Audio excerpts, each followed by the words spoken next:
This morning's Dharma talk is titled The Three Sufferings, Three Kinds of Suffering. And it's just a way of talking about it, taking concepts and trying to point to something that we all have a pretty good idea what that is. The traditional idea there in Buddhism is, as the Buddha taught, sickness, aging, and death. We get sick, we get older, we pass away. And then the way it looks, we're probably some aspect of our whole dynamic here called consciousness is probably coming back around. No guarantee of anything. So the first of the three sufferings is the one that's obvious, everyone knows about, easy to describe. Pain of pain. Dukkha is a Sanskrit word. Just basically anything from a toothache to being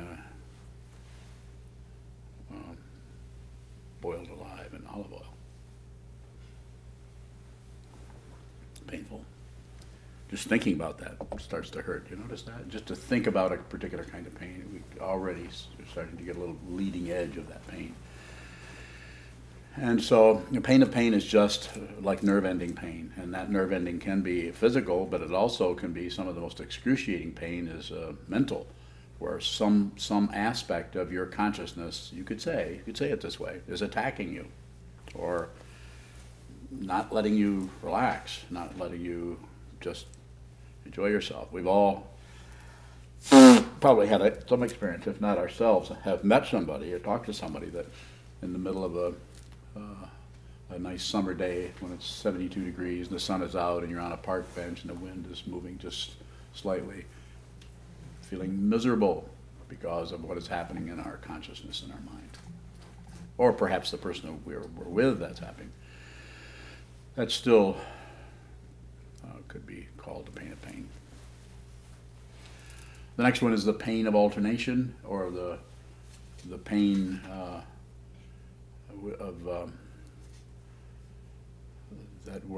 it's basically impermanence.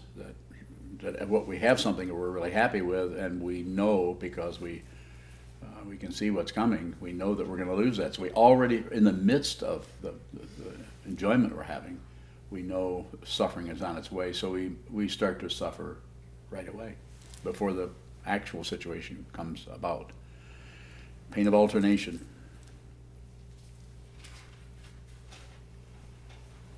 And we can respond to questions about this. The third one is the pain of the composite, or the pain of conditioned existence.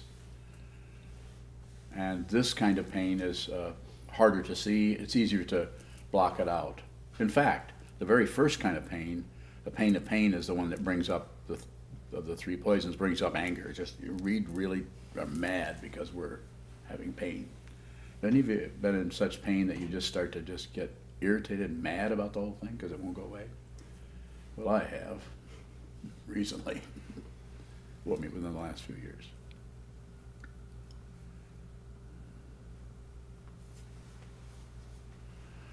And the next one, the pain of alternation, that one is tied into the grasping, the passion part of the three poisons, that aspect of avoiding reality. The third one, it has been said, and I don't know if I agree with this, doesn't make any difference whether I do or not, is this kind of pain can only be seen thoroughly by a first level, or someone entering the bodhisattva path whose sense of self-centeredness is so low that they begin to see more deeply into conditioned phenomena other than their own little matrix of me, and my stuff, my ideas, my hopes, my fears, my wishes, my failures, my accomplishments, and so on, my family, my dog. I don't mean to be cute about it. I'm just saying that we actually do have strong territoriality going on. So the last one, the pain of conditioned existence goes in lots of directions. And I think everyone gets a glimpse of this. The one example I've used, I don't know, probably half a dozen times over the years, I like to use because everyone knows about this, I think, except maybe there's a couple of people in the world that probably wouldn't react to this or haven't be affected.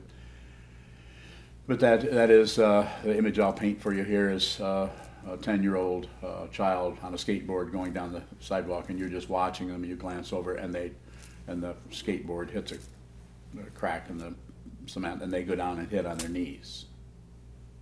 Pretty hard to ignore that. Pretty hard not to feel some kind of visceral feeling of that situation. That's why we're so, because of that situation, our imagination is so vivid. I don't know if I would even call that imagination. It's some kind of composite situation that we're usually hiding out from. And that's the third of the three poisons, that of ignoring ignorance. So we have the first one, which shows up as being angry at being in pain. The next one is grasping at trying to keep what we want from leaving, or keep from what we don't want from getting here. Those two types of grasping, the active kind and the kind that is still grasping even though it's has negative activity.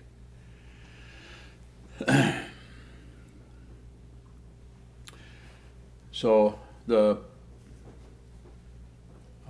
pain of the composite, or the third kind, also could be said to be, if you look at it, and people have different levels of understanding here, you could look at it and see that just the very nature of being conditioned, the very nature of you have no say-so. You can't even go and you don't even know how you got here.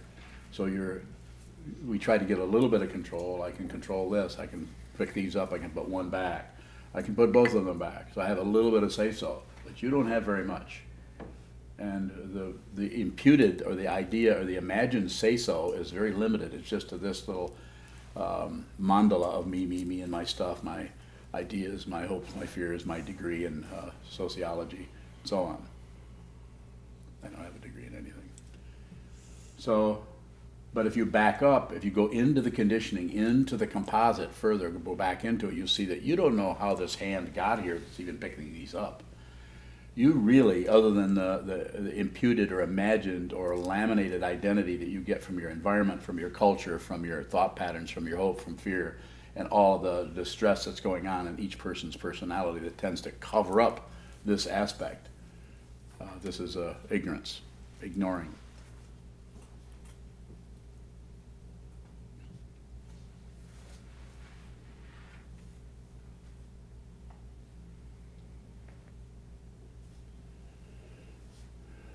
This doesn't necessarily mean that you can somehow get control by expanding your awareness in that area. What may happen is you may see how really, as an individual, helpless you are. This is not in line with most ways of therapy or coaching, or everybody's talking about trying to get a healthy self-image or ego. I'm not interested in that.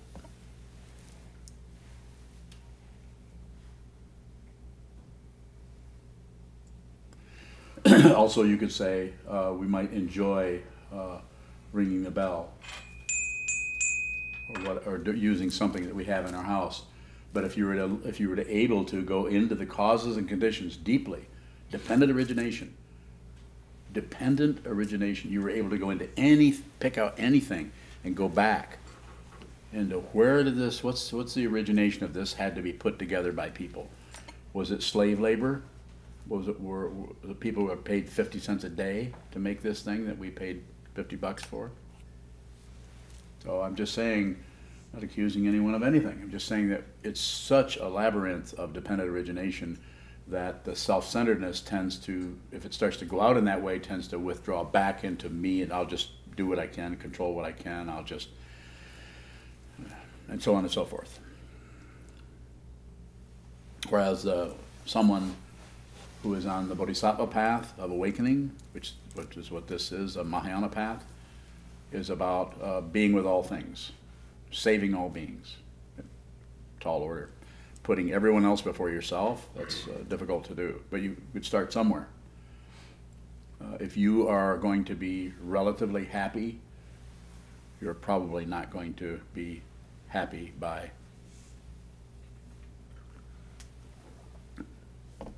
preventing the first two types of suffering. Yes?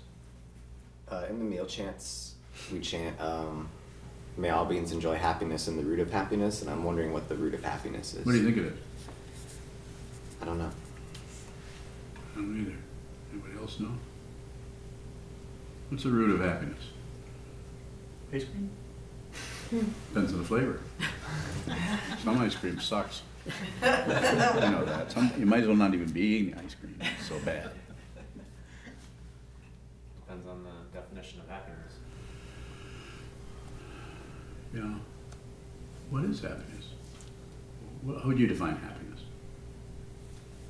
Well, I think we have a popular definition, Yes. and I think that's very sparkly and not very Yes. accurate. Okay. So they have all the other words, contentment and happiness, and then there's then Buddhism comes along and makes it even more complicated by talking about bliss. Give me a break. I'm not criticizing any Buddhist teachers that use that particular word or metaphor or whatever. It's fine. But in order to really see what the root of that is, we have to go down and see what the root of the suffering part, what is the difficulty fundamentally. You have to see that, and that is belief in a solid self that can win, a solid self that can lose, a solid self that can be born, a solid self that can pass away or die. We're not saying the body isn't, obviously, the body passes away or is born, comes into existence, lasts for several decades, whatever, and then dies. But who you actually are is not just the body. It's not limited to the body. And this has to be seen, as far as I know, through an awareness practice that is that has to go against a tremendous amount of the force of karma. The force of karma is incredibly powerful, and it makes use of the self-centeredness to continue to perpetuate wars, stress, difficulty, winning and losing. Just even though we all like football, well, most of us, or sports, that's actually a socialized form of warfare. I'm not against it. By all means, go ahead and do it. But it does reify those tensions. Just like some countries where they have, I think it's soccer, where people tend to actually beat each other up. Isn't it soccer where they do that? Kind of get carried away with the situation. Questions about the three sufferings?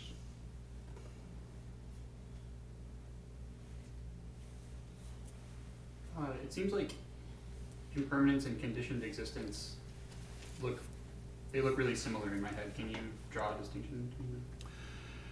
Well, impermanent, the way I was speaking about it in the second one, the impermanence is you have something and it's going away. And yes, the so-called foundation or underlayment for all of that is conditioned arising. That everything is dependent on everything else for its apparent appearance. It appears, and depending on causes and conditions, it goes away. Just like some people in perfect health die, and other people that had just abuse themselves and treat themselves terrible and drink and smoke and eat bad ice cream, and they just go on living and living and living.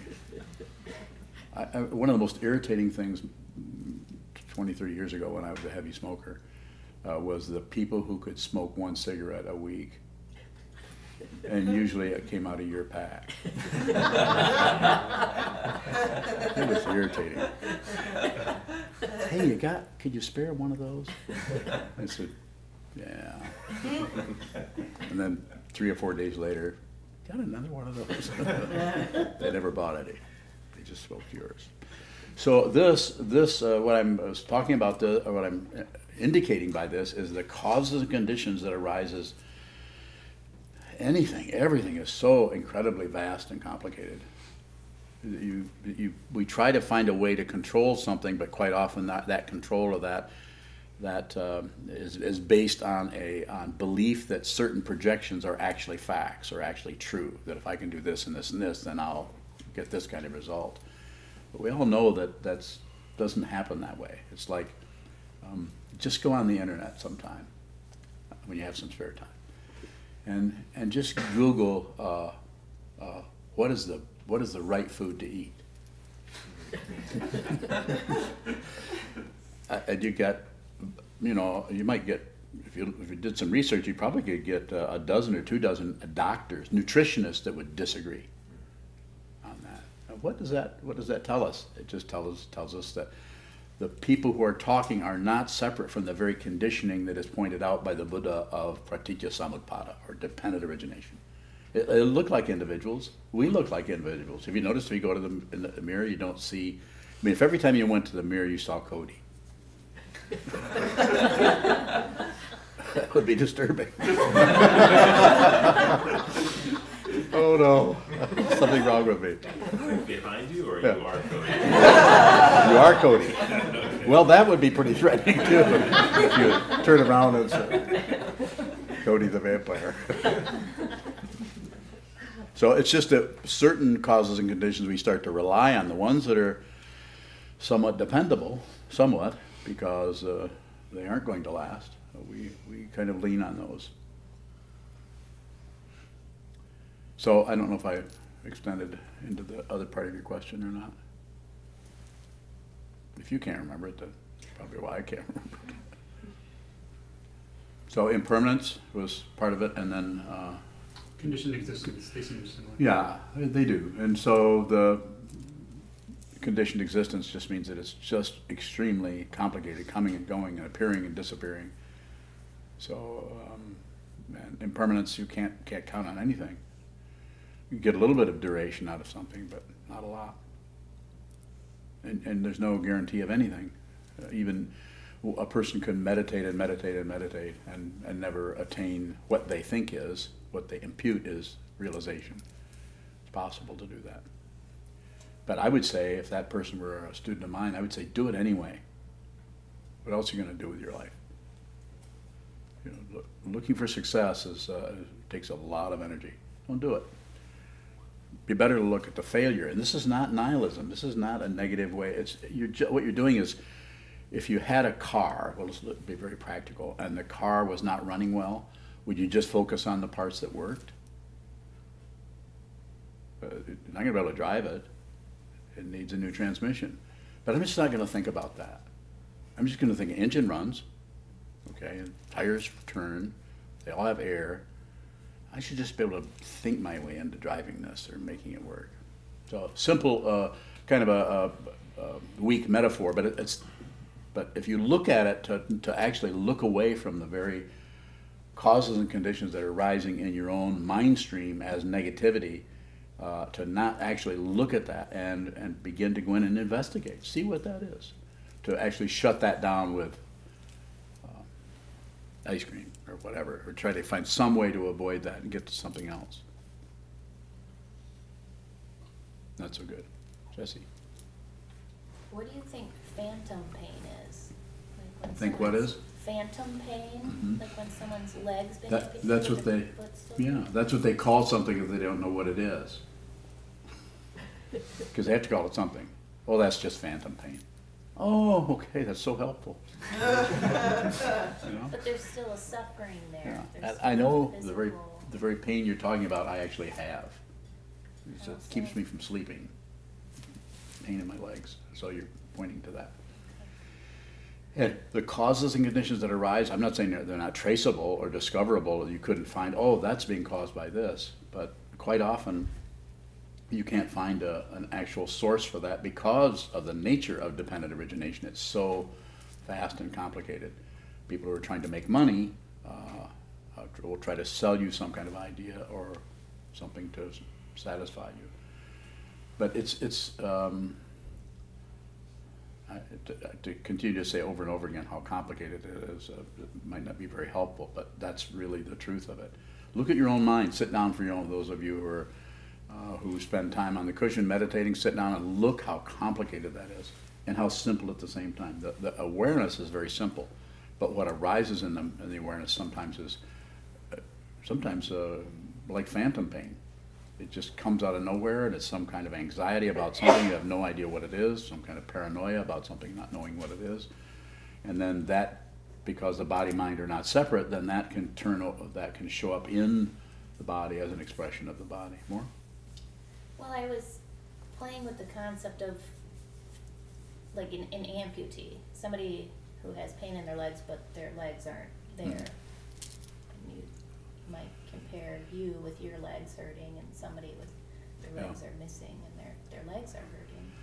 I think it has to do with the nature of consciousness, and actually, it is actually a way of looking at consciousness to show that you really don't need a body to have consciousness or awareness. Just like in a nightmare, in a dream, you're in a dream body running down a dream road, running away from dream monsters. You just had that dream. Something. So but it's all a dream, and you wake up and you think, oh, well, it's just a dream. Well, saying it's just phantom pain, it's the same thing as saying, well, it's just a dream. We might be labeling it, calling it something too quick. This is one of the reasons we have our, is Chazan not here? Rumi has him. Rumi has Chazan.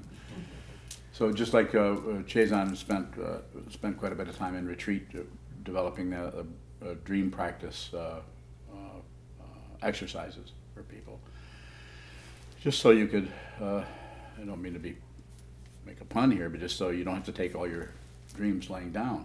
You can actually look at each dream. You can look at the nightmare. You can look at those and be active in the sense that you're going to actually look at those situations rather than just label them, make an assumption, well, it's phantom pain, well, it's just a nightmare, well, it's just.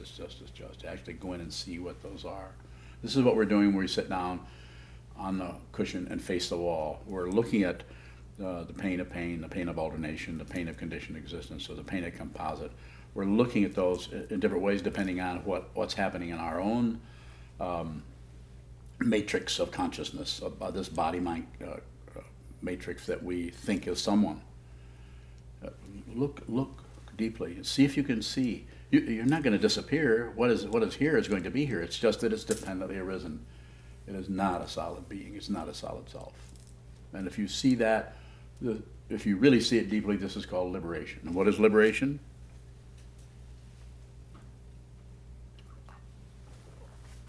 I don't know. Find out.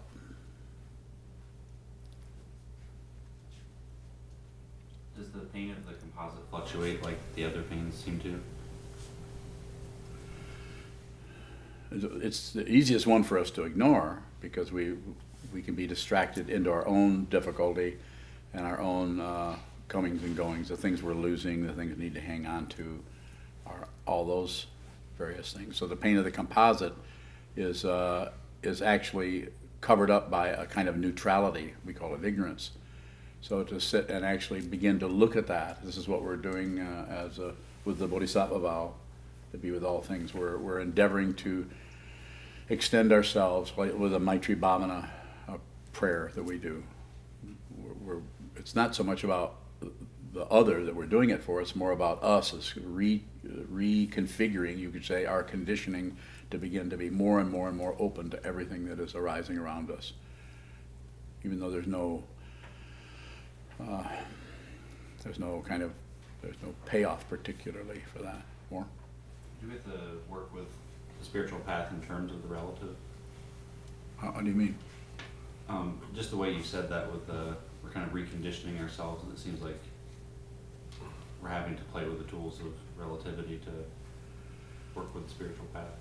Yeah, well, one of the things you're doing is you're living in a monastery, so you, instead of doing what you were doing a year ago, you've decided somehow, it's come to you that this might be a better way to spend my time.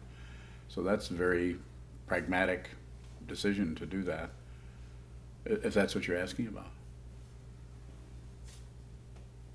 I think there's something more that I don't know how to put into words that I'm asking about. I don't know how to get at it. Well, I'm probably not gonna be able to answer it. Yes. If for the most part we're ignoring the pain of the composite, do we experience that pain indirectly? I think it's possible. Is there a way to directly experience the pain of the composite? A way of talking about that would be if there's no self, and if you know there isn't any solid being, there's still something, but there's no solid being, and you know there's no solid other, then the pain is seen as it is. But you're not going to, the way this structure is, you're not going to get it all at once because you'd be overwhelmed by it. You couldn't stand it. You'd explode. You know, you couldn't handle all that. Sometimes we run into waves of emotion that have to do with how others are feeling. That can be, sometimes it's called compassion. Just resonating with other people's difficulty is a personal part of it. Sometimes that's hard to do. Go ahead. What is it that filters that energy? I don't know.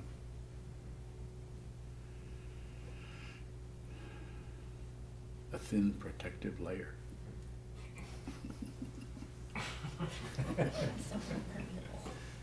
Yes. What is helping other beings? To start with, not manipulating them or meddling with them. To begin with, in your life, in your family, in your community, don't meddle with people based on your idea, your projection about what's right, what's wrong, what someone should do or shouldn't do. Hands off. But the other way of saying it is awareness on. Keep your awareness on everything you can, so that you can see what's happening. That way, if you do that, and if you are giving everything the benefit of the doubt for doing whatever it's doing, then if something does come up that needs immediate something, it could be pushing, could be pulling, it could be almost anything, then you would do it out of your awareness rather than out of some self-centered idea of I'm right and they're wrong and they need fixing. You might be doing that if you're functioning out of awareness. You might be doing that without getting any credential whatsoever. I mean, someone might say, "Oh, that was great what you did." You wouldn't feel any. There's no one to congratulate. If you're operating out of your awareness, then the ego does not get a payoff out of that. I woke up thinking about the guys on the street on Capitol Avenue, sometimes out on Beckley, that are asking for money Yeah. for food. I feel ignorant about whether that's going to help them or not. That's none of your business. You want to help them? You're mentioning them. So help them. It doesn't mean you have to turn over blank checks. Do a little bit. Do some. Sometimes I drive right by, we drive right by those people, and sometimes I look at them and I can't drive by. I have to come back, and I'm not going to give them $100, but give them something. Help them a little bit. If everybody, you could say it this way, if everybody helped everybody a little bit, you wouldn't have people on the street with cardboard signs. The causes and conditions that got that person into that situation are untraceable, even for them. They might not even know. Occasionally these days we even hear of people say, I don't know what happened, but 3 years ago I had a house, I had a job, I had a family, I was paying my bills, and now I have no house, I'm living in my car. And you know, we don't know, it doesn't seem to work to say, well, you just need to go get a job or something, just like these people that are with the cardboard signs. In the 1950s, you never saw, when I was a young person, you never saw any, there weren't any beggars. Everyone had employment because they were not, well, I don't want to go into the politics of it, we all know about that. But I would say help them, but don't, it doesn't matter if the person takes that, you know, you give them $5 or $10 or $3 or 50 cents or whatever. It doesn't make any difference if they take that and go buy drugs with it. It's not your business. It's their karma. You want to help them where they need the help. They need some money. And to say, well, I'm not going to give them money just to go spend on drugs. Why not? It's their karma, not yours. They're the ones who need to awaken from that, not you. And by you, there's also a possibility they'll go and get something to eat. But that's their business. Either if you're going to help them, then just help them. No second thoughts about it. Because overall, the causes and conditions that led that person into drug use are unsearchable, and it could be you, it could be anyone here. Could end up in a situation because of causes and conditions. More? That's a good question. The thing it came from was the conditioned suffering. Mm-hmm. It seems like people are very sensitive to that. Yes. And are the other sufferings easier to work with? Like what? Well, immediate pain. That's easier to work with than the conditioned suffering. The immediate pain is, you have some idea of what it is and where it's coming from, and the causes and conditions are fairly obvious, at least immediately. Right then, alternation, you can kind of see what that is, but the pain of the composite is very difficult to see how. That's why I say in that situation, the only criterion you need is if somebody's asking you for help, if you can help, then help them. You don't have to, go out and buy needles for them. I'm not talking about going the other way. I'm saying a little bit, and with no particular agenda about now you have to use this on food. That's a misunderstanding of the confusion, and it's very disrespectful to the person who has an addiction or who is in an environment like that, because what you're doing is saying that they're to blame for what they're doing.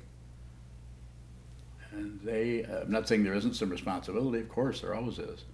There's responsibility for all kinds of things, but to go into that as the only thing that you're doing, it's just too complicated. And as soon as you start blaming anything, all investigation ceases. You stop looking at anything, because now you just believe your thoughts about it. And you'll even have conversations with another person. You ever seen that cartoon in the New Yorker of two people having a conversation looking at their hands across the table? That's because I haven't drawn that yet. I don't intend to. Are those mouse ears? Oh. I thought they were really sharp-pointed mouse ears. Okay. Sokuzan, if we find ourselves blaming, how do we begin to retract that or pull back from that? Just look at the blame and be responsible for the ability to respond. Is responsibility. No, there's no blame in there. That's a misunderstanding. Just that you respond to something. You actually see that you're doing that. You might be able to retract it. As soon as you see that that's what you're doing, and that you're actually meddling with the whole situation, you're adding your own unexamined karma, causes and conditions, your own passion, aggression, ignorance into that mix, and with the idea that you're going to somehow help or save something, or you're going to be right and they'll be corrected. More? What is it that's kind of trying to cover up the blame? More? Like if I'm endeavoring to just look at the blame, I see that there's some kind of a pushing down on it, or like some kind of like you don't want to look at that, or you don't want to. You're blaming somebody, but you don't want to acknowledge that you're blaming somebody. There's a discomfort there, yeah. Yeah, that's technically that's the klesha mind. That's self-centeredness, wanting to be. Even if you want to be the Buddha, that has qualities that are very self-centered. So it's the only way you can work with it is just that I know of is through awareness practice. Sit down, hold still, train your mind, do a lot of it. The force of karma, the force of causes and conditions is incredibly powerful, and each person's karma is the causes and conditions that arise as your lifetime are just you can't fight with them. I mean, you can, but it becomes circular, and then you get the feeling that you're getting somewhere. Have you noticed how going in a circle feels like you're getting somewhere? You haven't noticed that? Feels more and more like crap. Like what? Like crap. Crap, yeah. Yeah. Well, maybe you should spend more time at the carnival.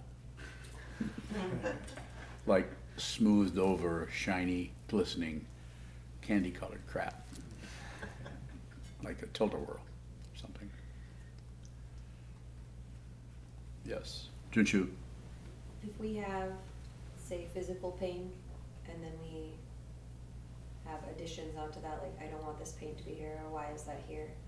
Is that more pain of pain, the additions?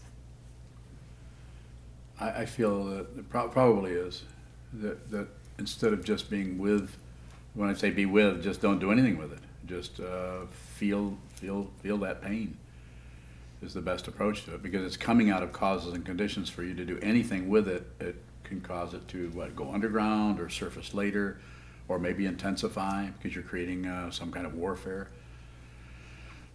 Difficult. I know a few years ago when I had really horrible back pain, it was like, I don't know. I don't think it's too much of an exaggeration to say ice picks in my leg and my back. I remember feeling that kind of anger at the whole thing because it wouldn't go away. It wouldn't even dissipate a little bit. And what kind of drugs was I taking then? Taking some kind of probably opioids of some kind, which is terrible.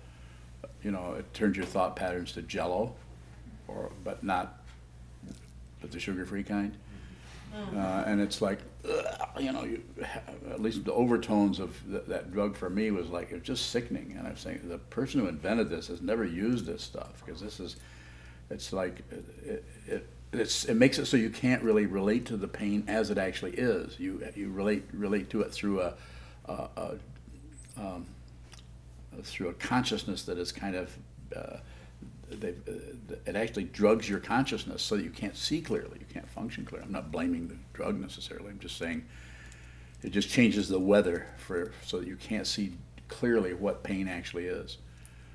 So the good thing is, if you have the pain, I'm not saying you shouldn't take aspirin to cut down on it, but those aren't doing what some of the opioids are doing. I'm not sure what they're doing, but my experience was pretty horrible. That was 5 years ago, 4 years ago. Really difficult stuff. More? I guess would it be similar with mental pain if we have an emotion come up and then we add on to, we keep our own suffering going? I think so.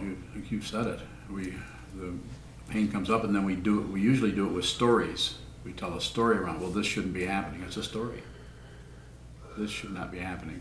Well, this wouldn't be happening if.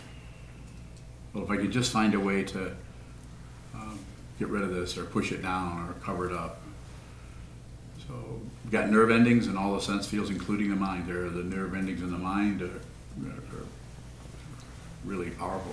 Just the imaginary situation is so powerful, like I was using the example of a nightmare. So less is better.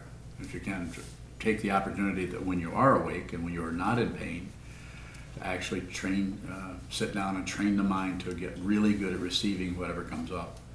So you get really good at just whatever comes up, just receive, just receive. This way, when you do 3 weeks, 3 months, 3 years from now, you get into a situation that's really, really rough, physically, emotionally, or whatever, that is coming into a mind that has been trained so that we can work with the karma that's arising as our lifetime.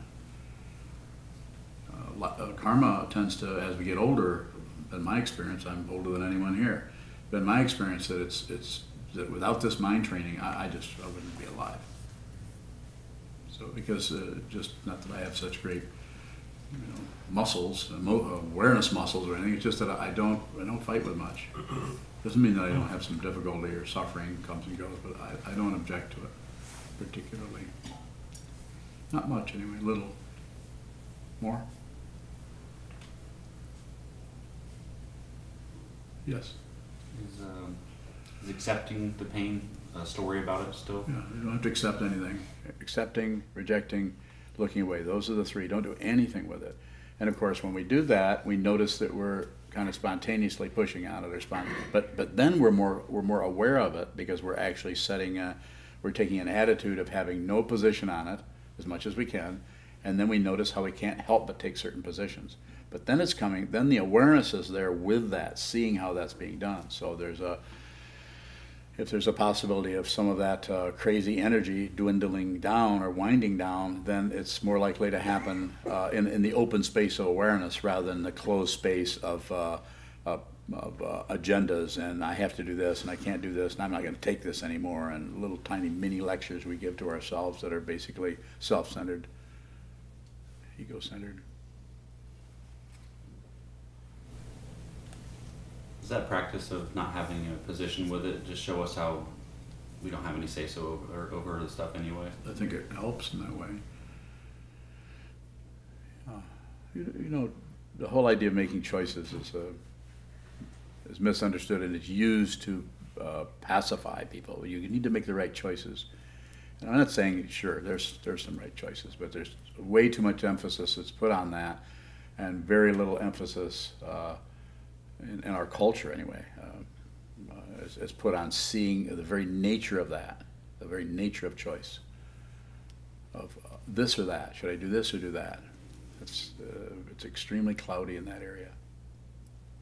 And quite often the choices are based on hope and fear. If I do this, this is probably going to work better than that. Is there a choice that's not based on hope and fear? Yeah, but it's very simple, mundane. Like I just picked up so I made a choice to, instead of sitting here, I made a choice to pick up the coffee cup. So I guess you could say that wasn't, or maybe it was a hope of the coffee would taste better. So I'm not sure where you're going with that. I mean, I follow what you're saying, but I don't know. Of course, there's different levels of it. The awareness around how that situation works is what's being emphasized. So let's see how this. To actually look and see what the difficulty is. It might be it might sound like nihilism or being negative, when actually that's what we need to do. We actually need to look at the negative. This is the message of the Buddha. Dukkha, life is suffering. The cause is wanting it to be different, wanting something else, or wanting, and then the goal is that can come to an end. And how does that come to an end? Through training our mind to see clearly we haven't looked deeply enough into this. The Buddhist spiritual path is not about believing in anything. That's just a waste of time. But it is about taking nothing for granted and going down into the material, and use concepts to help you get there, but the actual so-called heavy lifting, if I can use that metaphor, is done with the awareness, not the conceptual mind.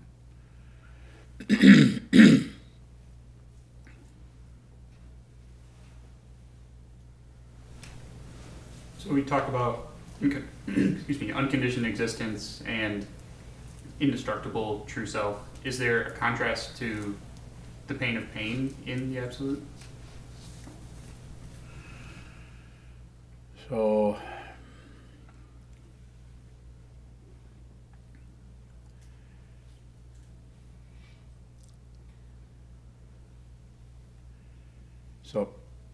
pain, I'm not sure how to respond. I'm going to do it this way. So there's no solid being who's suffering. The suffering is still there. It just doesn't belong to an individual who is trying to avoid it, tried to explain it, or trying to shut down on it.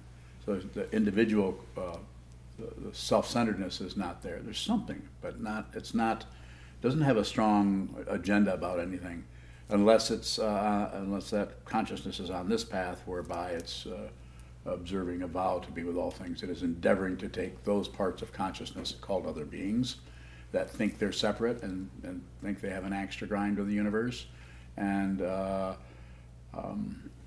reading their cardboard sign. You don't have to do much, but what you do with others is just that a change in attitude about the whole thing. More about that if you have it. If the question is really clear, then I can answer it.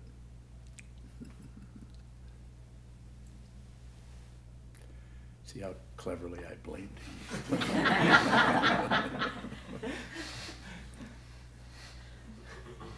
So you're saying there is suffering in the absolute, it just isn't to anyone in particular? So the absolute, the relative and absolute are just words we use to begin to understand the deep nature of what this is all about. We have relative truth. This comes to this, makes a sound. This is one thing, that's another thing, and together they make a third thing. The relative truth is like that. It's going, causes and conditions are going like that. The absolute is, to use another metaphor, is not separate from that, but not the same as that.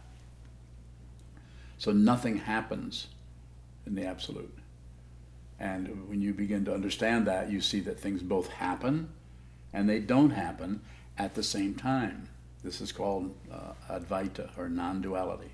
And it's not only Buddhism, but Hindu traditions talk about that, and probably shamanistic do the same thing. More? Yes, I have a very direct question. certainly. You find yourself in a karmic circle of pain. Mm-hmm. What do you do? Yeah, you. How do you get out of it? First you have to see that you're in it. And that seeing that you're in it might take weeks, months, years. But you have to, if you've been ignoring it for a long time, and then suddenly it starts to, you're getting down to the end of the cyclone, or you've left the center of the cyclone, you're starting to go out on the fringe where there's a lot of destruction going on.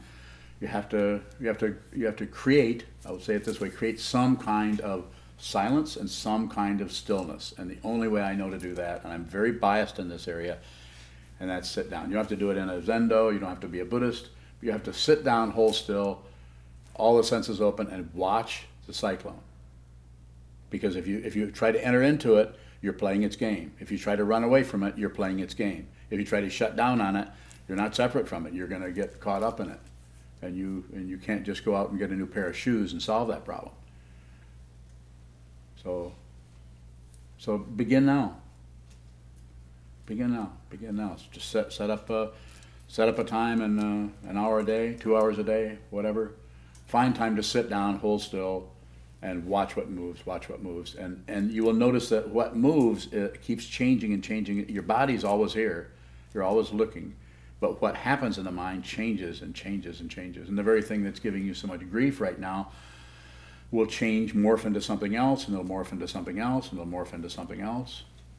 And you don't have to solve it. You have to see what it is. The solution is, that's for relative truth. That's for our culture, our society, our therapists, our psychiatrists, our everything. But you can do this yourself. How do I know? I don't know. I don't promise anything. Promises are cheap. You need to do it. You need to do it. You're asking me. As soon as you ask me, you give me permission to let you have it. And I'm saying you have everything you need right now. All you have to do is begin to sit down, hold still, find out who you are. You don't have to study Buddhism.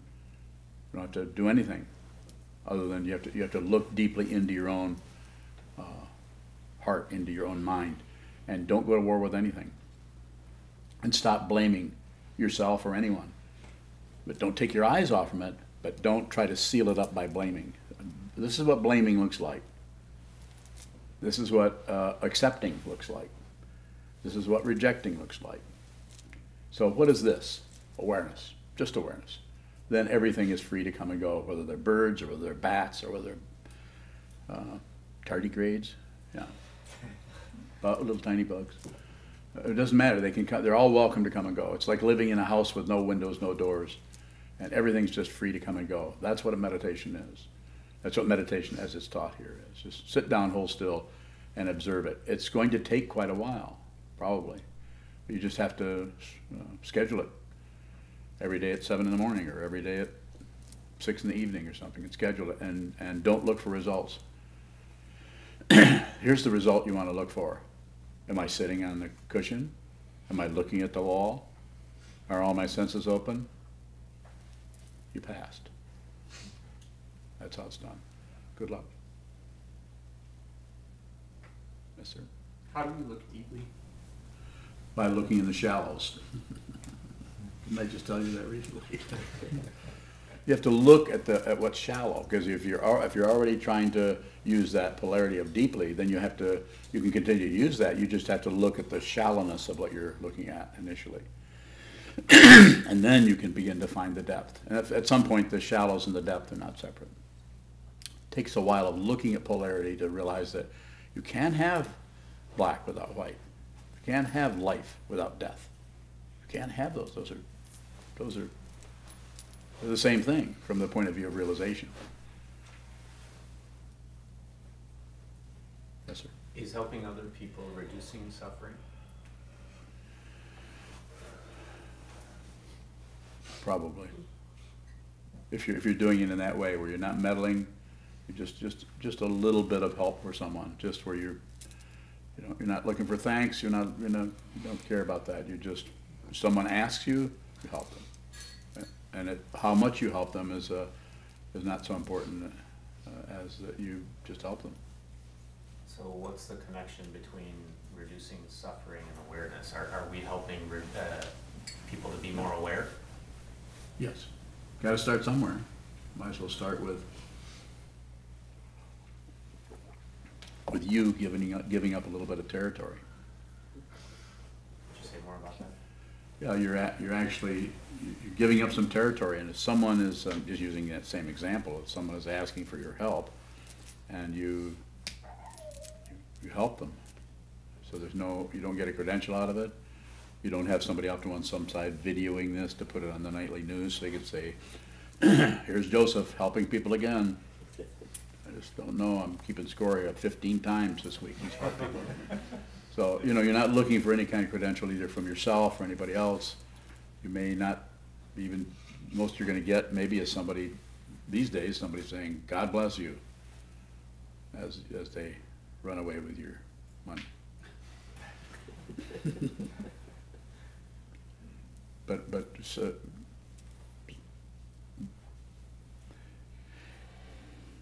being concerned about what they're going to do with the money that means it's really just about you. I mean, not you, but I mean, if you're concerned about, you want to help somebody and you're concerned about, you want them to use that help in a certain way, then this is just a highly stylized, polished self-centeredness. It's very difficult for me to accept. It sounds like I'm enabling somebody if I'm actively. You want some help? Sorry? You want some help? Do I want some help? Yeah. Yes. You're not. Just help them. Don't complicate it. You're enabling somebody. This is psychological language. This is just, enabling. It takes the place of understanding. Enabling actually is starting to blame somebody for something. It just doesn't work. It's just a misunderstanding based on someone's idea they want to help people. So let's see well, if you do that, you're enabling them. I'm not saying that something like that isn't happening, but don't name it. Anytime you name anything, this is what happens. As you've heard me say countless numbers of times, all investigation ceases.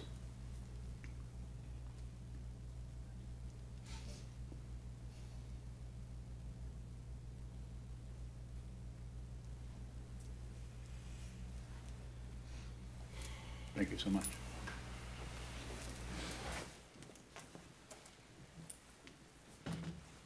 We'll stand and dedicate the merit in the back of our yellow chant books. I'd like to remind everybody about the donation boxes that are still in the hallway, ready to receive your generous donations. Also remind everybody about the all-day that's this Saturday. Please join us if you can. Is that back again?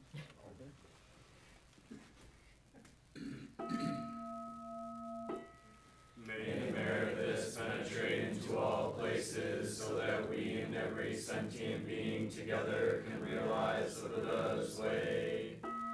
Ji-o-san ji-shi-ku, shi-son musa moko-sa,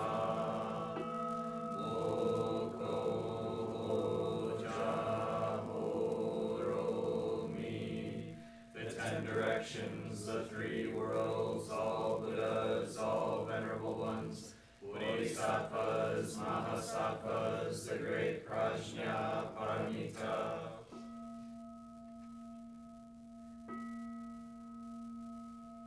O Buddhas and Bodhisattvas of the 10 directions and the 3 times, please hear us. Please come down out of the light and protect Sokukoji Buddhist Temple Monastery, our Sangha, families, friends, and visitors. Heal everyone who is unhappy, sick, or suffering, and fill them with light.